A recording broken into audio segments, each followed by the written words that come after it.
Brad and Ryan woke up shackled in a glass box, surrounded by a stunned public. No shadows to hide in, no mystery, just raw exposure. Between them, suspended above a massive buzzsaw, hung Dina, the woman who had played them both. She had seduced them, lied to them, made them commit crimes for her, all while keeping them in the dark about each other. John Kramer saw through it and turned their triangle into a test. Buzzsaws sat in front of each man, connected to cranks that could send death toward the other. The choice was cruel and simple.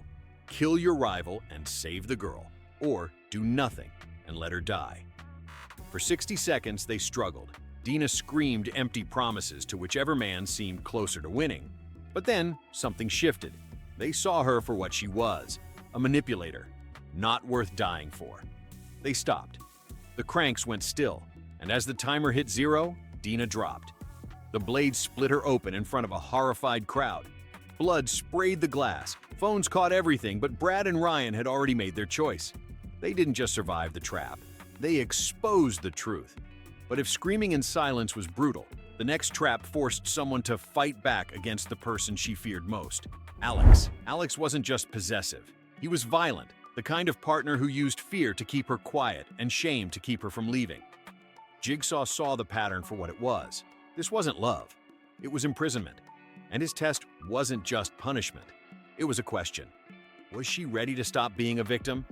They woke up chained by the arms, hanging upside down above a roaring industrial lawnmower. The blades were already spinning. There were no rules to decode, no keys to find. Only one instruction: survive.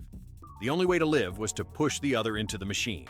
Alex thrashed, trying to drag her down. She kicked back, screaming, desperate. Then something shifted. She stopped fighting to escape and started fighting to end it. One hard kick to his chest sent him straight into the blades. The machine shredded him in seconds, blood spraying upward as she hung there, shaking.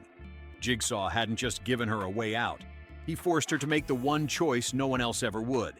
But if forcing someone into a machine was brutal, the next trap punished a lie that was built on silence and ended in screams. Nina wasn't just Bobby Dagan's publicist. She helped sell his biggest lie. She knew his Jigsaw survival story was fake, yet she turned it into a brand, a best-selling book, and a movement. All for money, all in silence. And now, silence was exactly what Jigsaw demanded from her. She was strapped to a chair, a metal collar locked around her neck, 4 sharp spikes aimed at her throat. The key to stop it was buried in her stomach, attached to a hook Bobby had to pull through her mouth. But there was a catch. Every sound she made pushed the spikes closer. The trap was triggered by her own voice. As Bobby pulled, Nina screamed. The pain was unbearable, and with every cry, the spikes edged in. He shouted at her to stay quiet, but her terror only sealed her fate. In a final desperate yank, the key came out. But so did her final scream. The spikes drove into her throat instantly. She died choking on the truth, while Bobby was left holding the key, seconds too late and soaked in guilt. But if dying for screaming was brutal, the next trap punished someone for keeping her eyes wide open and pretending not to see. Suzanne. Suzanne wasn't just Bobby's lawyer. She was the one who made the lie legal. She negotiated his book deal, landed the interviews, and buried every doubt with a signature. She knew Bobby had never survived a Jigsaw trap, but she didn't care. The truth was inconvenient. Her silence made her rich. In Jigsaw's world, that made her guilty enough. She was strapped to a massive wheel, arms spread, head locked in a brace. 3 sharp spikes aimed at her face, 2 at her eyes, 1 at her mouth. The wheel began to rotate, slowly, deliberately. The spikes edged closer with every turn. The only way to stop it was Bobby. A metal lever waited across the room, and if he lifted it and held it in place for 30 seconds, the trap would stop. But the lever had its own punishment. As he pulled, 2 sharp rods pierced his sides, driving deeper the longer he held on. He tried, screamed, bled, and let go. The wheel moved again, and Suzanne screamed back. He tried again. The pain was unbearable. Every second stretched longer than the last, but Bobby broke. Again, the timer hit 0. The trap finished what it started. The spikes slammed into Suzanne's face, silencing her forever, and Bobby stood there once more, bloody, breathless, and watching another lie end in agony. But if failing to hold on was painful, the final test turned a lie into fire and left someone truly innocent to burn. Joyce Dagan. Joyce Dagan was the only one who didn't know. Her husband Bobby had built his fame on a lie, pretending to survive a jigsaw trap that never happened. Everyone around him helped, except her. She believed him. And that's exactly why she was chosen. She was chained inside a steel brazen bull, an ancient torture device designed to roast its victims alive. To save her, Bobby had to pierce hooks through his chest and lift himself up by chains to connect two live wires, finally facing the trap he had only pretended to survive. If he failed, the bull would seal shut and ignite. He drove the hooks in, screamed, and climbed. But just before reaching the wires, the flesh tore. He fell. The timer hit 0. The doors of the bull slammed closed. Flames roared from below. Joyce screamed as the metal chamber lit up red, cooking her alive while Bobby watched, helpless. His final lie had reached its end and burned everything real with it. But if watching someone burn for a lie was devastating, the next trap unleashed raw destruction on a group whose hate left no room for mercy. Evan and his friends.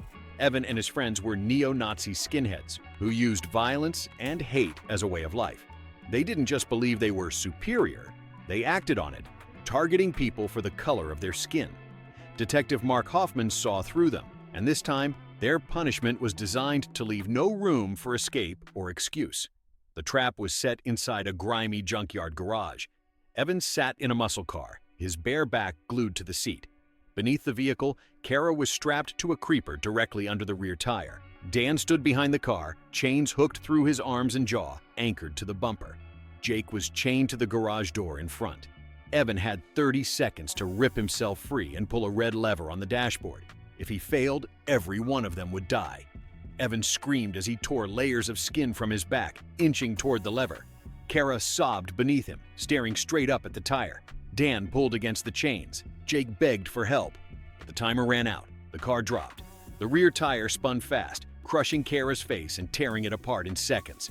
The vehicle surged forward. Dan's chains went tight. His arms and jaw were ripped away before the car plowed him into the wall.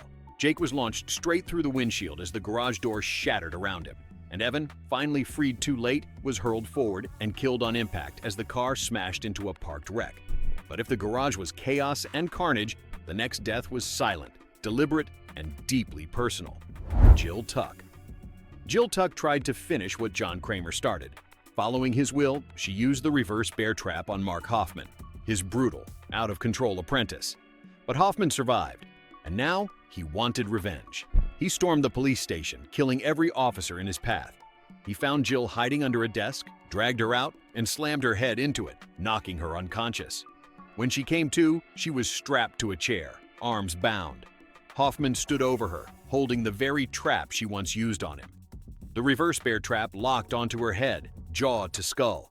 When the timer expired, it would snap open with enough force to rip her face apart. There was no test, no escape, just execution. Hoffman set the timer and walked out, locking the door behind him. Jill screamed and thrashed, but there was no way out. When the countdown hit 0, the trap fired. Her face split open instantly, killing her on the spot. From behind the glass, Hoffman watched. Then he turned, calm and satisfied, and said, "Game over." But not every trap was built to teach. Some were designed to deceive, masking vengeance as justice. Seth Baxter thought he was free. Convicted of murdering his girlfriend, Angelina Acomb, he was sentenced to life in prison. But a legal loophole cut that short. After just 5 years, he walked free. That injustice didn't sit well with Angelina's brother, Detective Mark Hoffman. So Hoffman designed a trap, rigged to look like Jigsaw's work, but impossible to survive. Seth wakes on a cold metal table, shackled at the wrists, ankles, and neck. Above him, a massive steel pendulum hangs still. 2 vices sit beside his hands. Then the TV screen flickers on. Billy the puppet appears, explaining the rules. The blade will drop lower with each swing. To survive, Seth must crush both hands, the same ones he used to kill, with the buttons inside the vices. But the truth? The blade won't stop. The pendulum begins its arc. Seth panics, thrashing. With seconds to spare, he forces his right hand into the vise and slams the button. Bone cracks, blood flows. He does the same with the left, screaming as both hands are mangled beyond use. He lies back, shaking, gasping, thinking he made it. But the pendulum keeps swinging and dropping. It slices into his stomach again and again until the final swing splits him clean in half. From a hidden peephole, Hoffman watches silently. Justice served his way. But while Seth was doomed by design, others were given a chance, one they never deserved. Ashley Kazan was the first to waste it. Ashley wakes up in a dim, grimy chamber, a heavy steel collar locked around her neck. 4 others, Britt, Luba, Charles, and Malik, stir beside her, all tethered to the same fate. Years ago, they were connected by a single event, a deadly arson that killed 8 innocent people. Each played a part, each benefited, and each remained silent. Now Jigsaw has brought them here. The trap is brutal in its simplicity.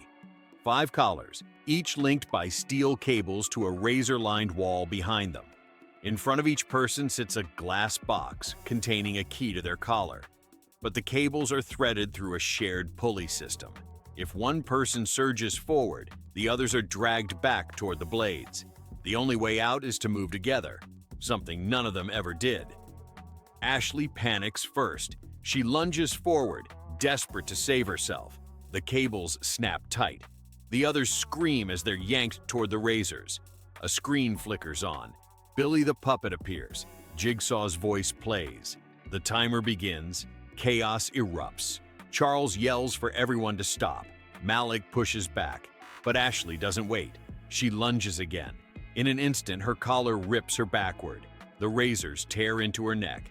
One sickening slice, and her head falls to the floor. Blood spills across the concrete. The horror moved forward into a darker chamber where Charles Salomon, once in control, would now face a test that stripped away every illusion of leadership. The 4 remaining victims, Britt, Luba, Malik, and Charles, step into a damp, tunnel-like room. They're all survivors of the first test, now carrying the weight of Ashley's death. But Jigsaw isn't done. Now this trap pushes their guilt and selfishness to the limit. Steel collars gone, but tension high. They see 4 small shelters built into the far wall. Only 3 have locks.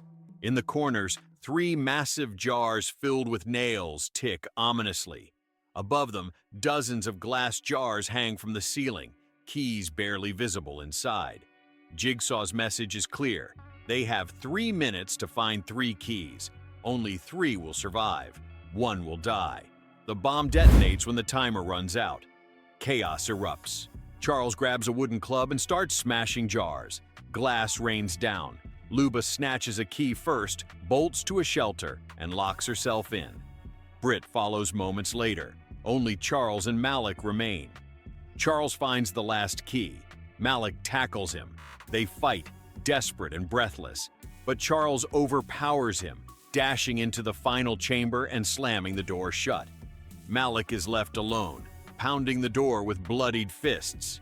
The timer hits 0, a flash, an eruption of nails. When the smoke clears, Charles's shredded corpse lies crumpled outside the shelter. He had the key, but never locked the door. Charles Salomon thought he had escaped, but the blast proved otherwise.